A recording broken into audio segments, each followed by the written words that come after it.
12:30. Uh, Today we have with us is Justice John Major. He took about 5 to 6 years to compile the Air India Kanishka report, which is called a Canadian tragedy. I apologize, we English या पंजाबी च नहीं communicate कर सकते, but do you have any questions that can be translated to him? He will speak for about 15 to 20 minutes. देखा जे पंजाबी या English Hindi दे विच जे कोई questions हों, we can translate for him. पहला he'll go with a briefing on the volume 1. 5 volumes ने Canadian tragedy दिया. There are certain facts जिवें होया क्यों होया.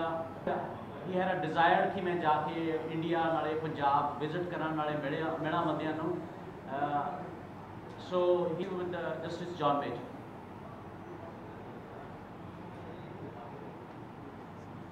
And let me say I'm very pleased to be here with you. I have to correct my host that there were a lot of complaints about how long the report took, but it was only 4 years. It was only 4 years. Can't hear. Now? What has happened since? The bombing was clearly preventable.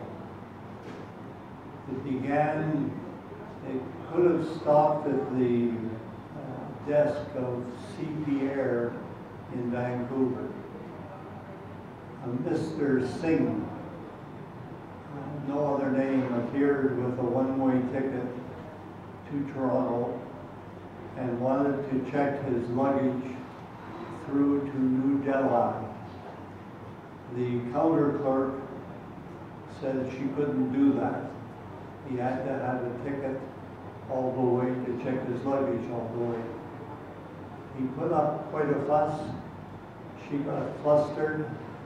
There were a number of people waiting, so she agreed to check it through, provided he rechecked in Toronto.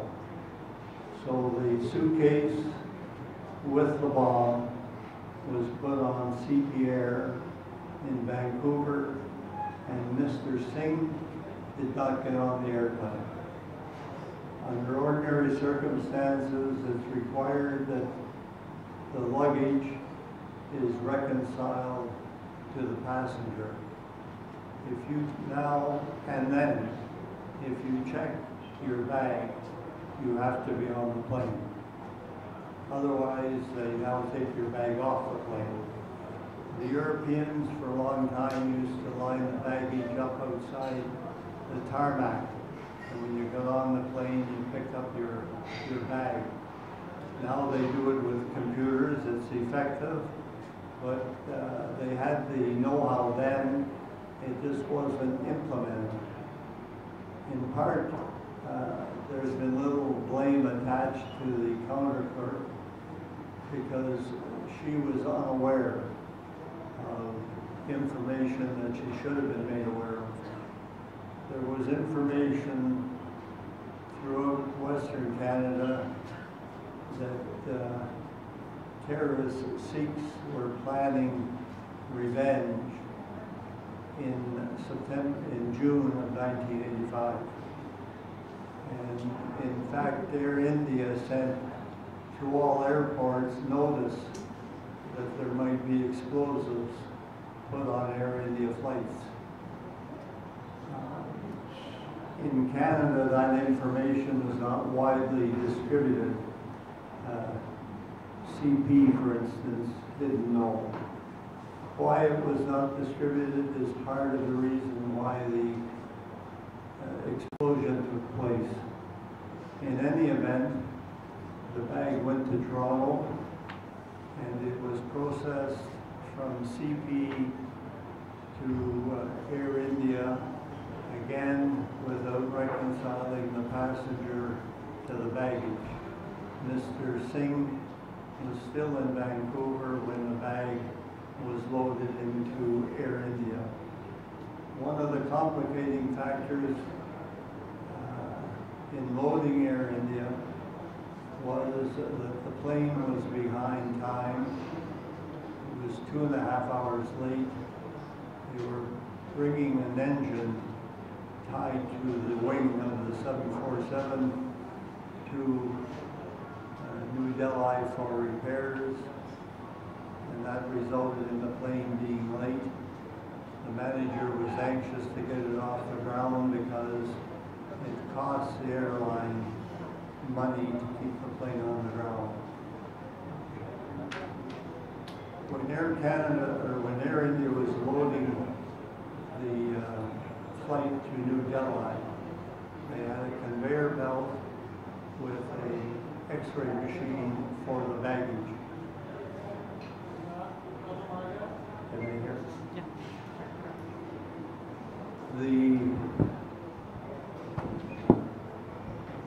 What do you call the treadmill? The belt. The conveyor belt on which the luggage was being loaded inexplicably broke down, with about 1/3 of the luggage having been loaded. So they could not find anyone to repair it on Saturday. It was an independent contractor. So they loaded the luggage by hand and checked it with a wand. The wand was supposed to disclose any explosives.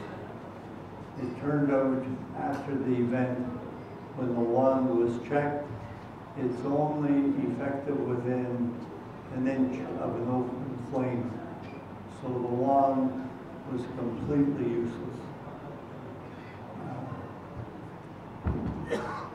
Much later, and I'm talking years later, when they retrieved most of the hull of Air India, they could determine that the explosion took place where the luggage was put on the plane from Vancouver.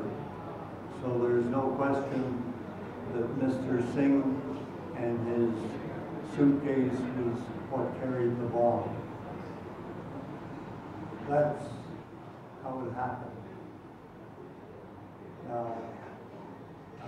we can stop there if you have any questions, or I can continue with question. Continue.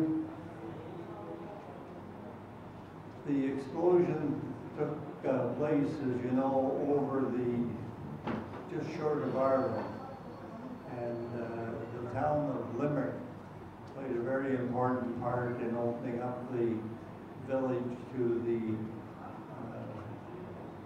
families of the victims, and they also played a very major role in retrieving bodies from the water.